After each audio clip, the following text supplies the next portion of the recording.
Okay, go ahead. Go ahead, Chuck. All right. Good evening, everyone, and welcome to this evening's Board of Education meeting, being held virtually in accordance with the Governor's executive order. The date is Tuesday, May 12th, 2020. Ellen, could you please take roll call? Good evening, everyone. Hi, Ellen. Hi. Mr. Cassio? Here. Mrs. Evans? Mrs. Granado? Present. Mr. Lesser? Here. Mr. Michaels? Here. Mrs. Paradise? Present. Mr. Riley? Here.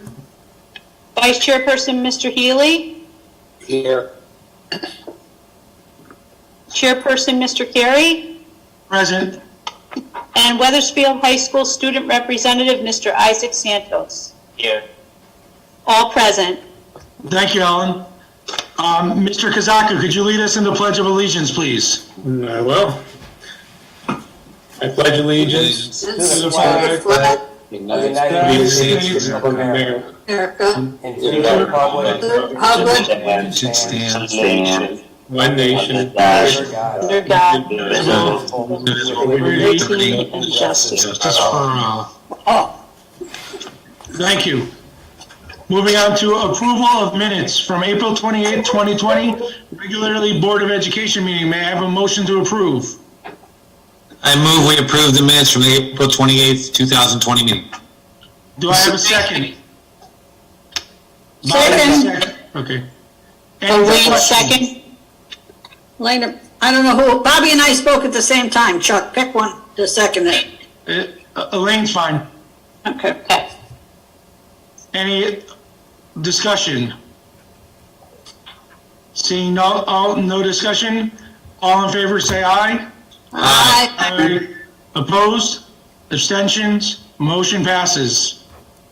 Public comment.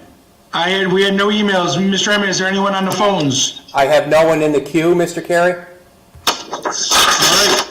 Seeing no public comment, moving on to communications. If everybody could mute their mics while Mr. Emmett does communications, so we have no background noise, it'd be appreciated. Thank you. Mr. Emmett. Thank you, Mr. Carey. Good evening, everyone. I want to talk first with you around graduation planning. Graduation planning is currently taking place. Under the current executive order, a traditional graduation is not feasible. In an effort to maintain one of our long-standing traditions, we'll be holding an extended motorcade on Friday, June 12th. This year, we're asking that our parents participate in the motorcade with their graduates. The motorcade will begin and end at Weathersfield High School. Upon return to the high school, students will receive their diploma jackets. Speeches and award recognitions will be pre-recorded.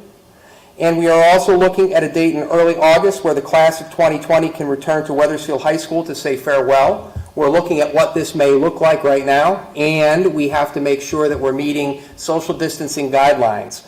I will be having further conversation with the Central Connecticut Health District this week, and I also have a call with the State Department of Public Health regarding graduation this Friday. We're going to do the best we can to honor our graduates. We've had a committee together. It's included students, it's included parents, teachers, and administration. We've met twice thus far, and we're working on giving our kids the best we possibly can, knowing that we can't do what we typically do. So we'll have more information coming on this, and we look forward to a positive experience. We'll make the best of a tough situation. At the elementary middle school level, we are moving forward with step-up ceremonies done virtually. This is going to be done in collaboration with principals, teachers, and parents. So that information will be forthcoming as well from building principals. I want to talk briefly with you about the distance learning survey. Mrs. DeStoli had a great hand in the distance learning survey. From a staff perspective, just a couple of pieces of information. We had over 360 responses. And again, 95% of our staff reported they're doing okay or making the best of a difficult situation. Some other data which was interesting, 68% of our staff are concerned with supporting people in their life. It is obvious that this pandemic has impacted everybody, yet our teachers are still focused on doing the best that they can for our kids. We have 48% of our staff members who don't have barriers working from home. And those who do have barriers, 23% reported childcare, 17% reported lack of quiet workspace, 7% reported lack of technology. 85% of our staff members responded that they collaborate with colleagues through telecommunication frequently or all the time. In this pandemic, this is one of the most important pieces about staying connected. 50% of our staff are extremely quite or somewhat confident that they can engage students who typically are not motivated. And 69% of our staff are extremely or quite or somewhat confident that they can meet the learning needs of their students during distance learning. I would say it was interesting that this survey was done prior to the governor making the announcement for closure for the rest of the year. I would wonder if that data is still consistent now. In addition to our staff survey, we did a survey for our families here in Wethersfield. We received approximately 1,300 responses from our families. Most frequently reported was satisfaction with the program as well as communication with the school and district. And the number one concern raised by parents was, not surprisingly, too much screen time. On the budget front, I want to thank everybody who participated in the budget hearing last Monday evening. We will be meeting virtually with council tomorrow evening at 5:45 to further discuss the board's approved budget. I did request of the town board members of a link so that you can dial into this virtual meeting tomorrow evening. We have begun this week the process of allowing staff access to rooms to gather up materials, personal items, and student items. This will begin this week at the secondary level, and next week we'll shift to the elementary level. Access to buildings will carry time limits and be staggered in order to maintain social distancing and allow for cleaning upon departure. Once we've completed staff access, we'll be working to reunite students with their personal belongings before year's end. We are currently waiting guidance from the state with regard to what our extended school year might look like. Typically, we do a summer school over at Webb Elementary School. At this point in time, we're waiting to see if that will happen where kids are in the building, if it ends up being a hybrid or it ends up being virtual. The summer camps are operating on a separate entity from district programs. They may operate this summer, but with significant restrictions. Just to let you all know, the Y Summer program does intend to run at Hammer this summer. However, this is contingent upon approval from the Office of Early Childhood. I'll have additional information on this program once it's approved by the OEC. I certainly want to remind everyone that taking care of yourself remains an important part of getting through this pandemic. We all had a pretty good idea that the state would close schools for the remainder of the year. Yet when the announcement was made last week, there was still a sense of sadness and despair. As we wrap up the 2019-2020 school year on a most unconventional note, please stay engaged and do not hesitate to reach out for support. Our counselors, social workers, psychologists, nurses, and teachers are here to support your well-being. And finally tonight, I wish to recognize our Wethersfield Public School teachers and our school nurses. As last week was Teacher Appreciation Week and last Wednesday National Nurses Day, I think we all understand now more than ever the critical role these professionals play in the lives of our students. In spite of the pandemic, you've all carried yourselves as you always do, kids first. Thank you. And with that, that's communications. Thank you, Mr. Emmett. Moving on to action items. Do I have a recommended motion for approval of the Family Launch Learning Program application grant?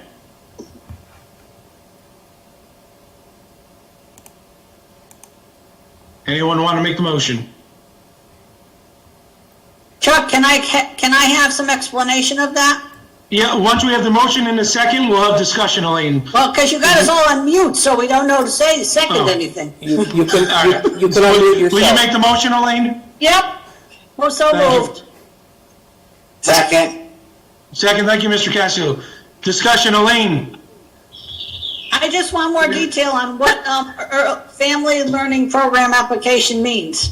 What are we doing with family? Is that in school? Is that outside of school? Is that what family, is that 2-gen thing? 2-gen? Mr. Emmett? Yeah, Mrs. DeStoli, is this your action item? Yeah.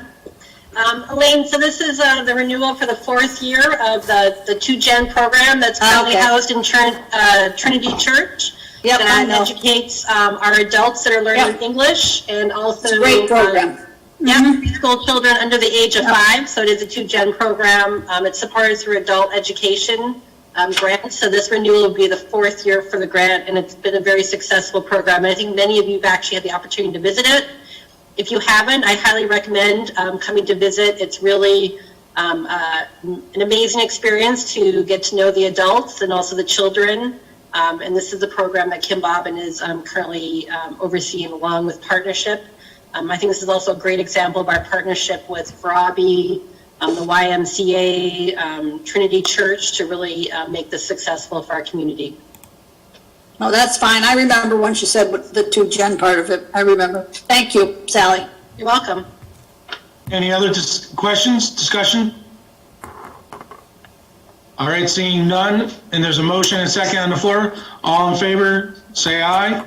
Aye. Aye. Opposed? Abstentions? Motion passes, Ellen. Moving on to reports and discussion items. The first read of the proposed update of policy 6100, credit for the online courses. Mr. Emmett. Yes, Mr. Carey, this is a policy that's been updated through Shipman and Goodwin. This obviously is reflective of the COVID-19 pandemic. It is a pre-approval of courses identified by students and parents. It adds the following red line: district-provided distance learning. Students may also earn credit for high school graduation by participating successfully in distance learning offered by the board during the COVID-19 health emergency or other long-term school closure related to a community-wide emergency. Determination of successful participation will be made by the teacher teaching the course through district-provided distance learning, taking into account work performed by the student prior to the school closure.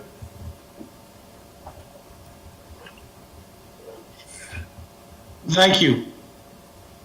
And this was vetted through the policy committee, correct? Last week? It was, sir, yes. Yes. All right. Moving on to announcements and information. Please look, I know we have limited board meetings. If there's any scheduled, make sure you can attend it or let the chair know. Meetings held, policy and planning on May 7th, 2020. Mr. Lesser. Yes, thanks, Mr. Chairman. We met last Thursday night, and it was to talk about what Michael just talked about, which is the change in policy with the distance learning and recognizing that as a part of graduation and students getting credit for that. And we met for about 15, 20 minutes, and that was the only agenda item. Thank you. Wait, can I add to that? Wait, Chuck, can I add to that, to Yeah. Mr. Lesser? Because I'm part of that policy. Ken, I think we also discussed the policy of play that Mr. Emmett we had tabled last May, and Mr. Emmett brought it up to us, and with all that's going on, the policy committee agreed to table the legislation that was passed last October saying classrooms should have some play time, but we have enough on our plate, we felt, to not dig into that one at this time. So, am I correct, Ken? You are. Thank you, Elaine, for adding that. Thank you. Weathersfield Early Childhood Collaborative on May 11th, 2020. Ms. Granato. Okay, well, WEC met on May 11th. It's Weathersfield Early Childhood Collaborative, and we had a virtual meeting. The mission of WEC is that all Weathersfield children birth to 8 are healthy, developmentally successful learners and connected to the community. And they've added to their mission statement during this pandemic is that all children are fed and are provided with social and emotional support. Michael Emmett and I were both at the meeting, which was very well attended. Miss Regina from the Weathersfield Children's Library spoke of all the online services that the library offers for the kids. Please check out their website. Whitney Simmons spoke of her virtual training for our preschool teachers and child care providers. The Methodist Church preschool director, Beth Warweg, spoke of the difficulty of the change of preschoolers and their sense of grief on having school and their connections with teachers and classmates stop so suddenly. They do have a graduation plan, though, for May. It was the most interesting conversation with her. Michael Emmett spoke of the survey on distance learning that was conducted most recently, and we are moving forward with less screen time and even more focus on social and emotional support for students and families. Lisa Puglietti spoke of the Messenger program for our United Way grant The messengers are already working to help town citizens know what services are available. And the PEP program, which is People Empowering People, a Yukon class, is in its 4th year. The PEP participants have created a community project called Front Porch Portraits. All donations for a portrait go to our food bank, and for more information, check out WeathersfieldPorchPortraits.com. The YMCA is awaiting word on summer camp. Social Services is serving the community during this pandemic through its food bank, helping with utilities and working with our homeless families. The people of Weathersfield have been most generous with food and monetary donations, and Cox Cable recently donated $25,000 to our social services. And WEC now, Kim Bobbin, has reached their $400,000 in grant monies. Their summer pre-K program, which is at Webb. These are children who have not had any school experiences, and this gets them ready. We are still awaiting word on what school will look like. WEC is encouraging citizens to complete their census as they are coordinating with all town groups to get that message out. And the Family Learning Program, which we just talked about the grant for, has received national recognition for its work with children. And the children are 6 weeks to 4 years old and their families. That's why it's a 2-gen program. This successful program is in its 4th year, led by Kim Bobbin. And I know we must all know, and we all believe, that a great school system starts with a vibrant preschool system. Thanks. Thank you, Ms. Granato. Moving on to meetings scheduled. We have Students, Programs, and Services Committee on May 19th, 2020 at 6:30 p.m. We have the Correct Council on May 20th, 2020 at 3 p.m. And we have Finance and Operations meeting on May 26th, 2020 at 6 p.m. There's no unfinished business. Mr. Emmett, is there any public comment? I have none. Okay, no public comment. Moving on to board comment. Any board members wishing to make comment? I have a couple questions, as usual. Go ahead, Ms. Paradise. Mike, I just have 2 things to ask you about what you reported under communications. One, you said that the speeches would be videoed for the high school, like I'm assuming it's the valedictorian, the salutatorian, the class president, like we usually see on the stage. When they are done virtually like that, how will the parents see those? We're waiting to Or see. grandparents if they're not here? Yeah, what we're doing, Elaine, we're waiting to see if we can hold off to have those happen in August. So Oh, we're okay. keeping them in the queue. If we Okay. find that August is not doable and the restrictions are not lifted, then we would release that earlier so that everybody could take advantage of seeing it. Okay. And my second question was, on the surveys, when you've got 1,300 responses from people out in the community, everything sounds pretty good. I mean, what you told us sounds good. I'm only hearing one thing, and you probably got this email from that somehow we all got. The parents being concerned about them kids being ready for the next grade. Did you see much of that in your survey? We did not see a lot of that in the survey, Okay. Elaine. We've had several cases, and, we've talked about taking it on a case-by-case basis.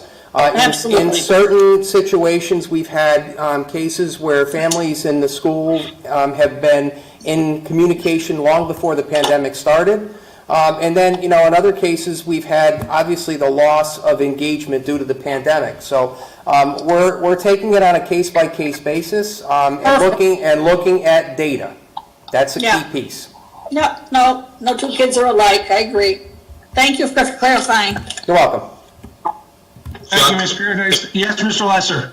Thank you. I have one question and 2 quick comments. The question for you, Michael, is you mentioned in your communication that there is a virtual meeting at 5:30 tomorrow, I believe, with the council and the board, and that we'll get an invitation.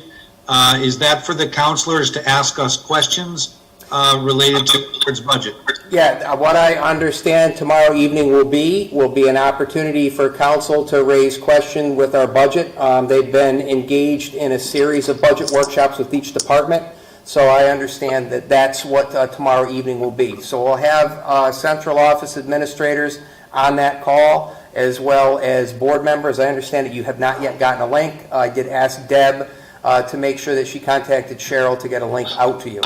I do know also that they've tried to reduce the number of people on at once, just so that everybody can see each other. So in the event that we have board members on and I need to pair back, I will pair back a couple of our central office administrators. I know they'll be absolutely devastated by that.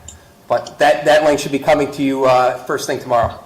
Thank you, Michael. And my two quick comments is I wanted to say thank you to you, Michael, and all administrators for your graduation plans. I know that has been a lot of discussion and very difficult and challenging discussion. And being a parent of a senior, I doubly and triply appreciate it. I've gotten a lot of feedback from parents in the community, and I really appreciate what you all have done there.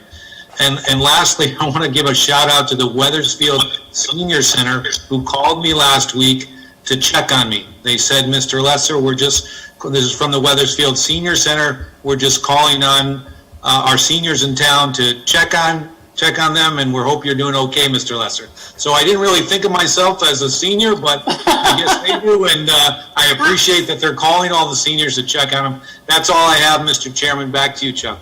Thank you, Mr. Lesser. Anyone else wishing to make board comment? I have something, Chuck. Yes, Ms. Granado.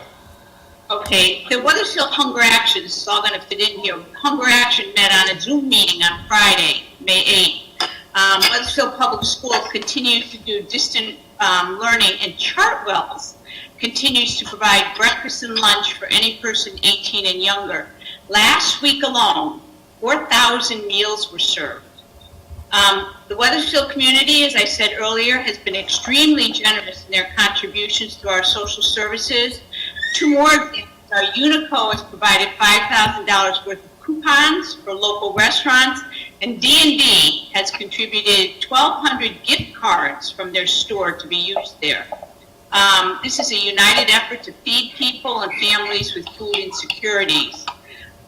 Food Share also has a large and active presence during this pandemic. Their mission statement, and I was in awe of this, said that they will not run out of food. They also received this is Food Share, received generous donations of food from many businesses. They are set up around the state, but our nearby Food Share is at Wrenchler Field. For anyone 16 and older, no one is refused food. Please check out their site at www.foodshare.org for more information on this. And they truly are heroes too. And Weathersfield has their own Weathersfield Hunger Action Team of Food Share. So thanks. Thank you, Ms. Granado. Anyone else wishing to make comments? All right. I will end. I want to thank all the teachers. I know we're a week late. Teachers Appreciation Week was last week. Thank you for all your hard work. I see it every day in my house with all my 3 kids, and it is a tremendous amount of effort and gratitude we have in my house for all the work that the teachers are doing. And also want to thank Isaac. Do you have anything before I end? You normally have something for us. Not much. It's just I like to thank the teachers as well that during this difficult moment, they're doing their best that they can to help the students, and they have their students first with all the work that they've been assigning for us to do. And I also like to thank the committee that me and Mr. Emmett are a part of that are trying to figure this all together. The class officers, some of the parents, the administration, and some teachers that are in the committee, that we're all trying our best to figure out what is the most traditional thing to do for a graduation in these times. Thank you. I didn't want to forget about you, so. All right, seeing no other comments, do I have a motion to adjourn? Make a motion to adjourn. A second? Second. All in favor? Aye. Say aye. Aye. Opposed? Abstention? Motion passes. Everyone have a good night. Stay Thank safe. you. Thank Good night, you. everybody. You too. Good evening, everyone. Bye.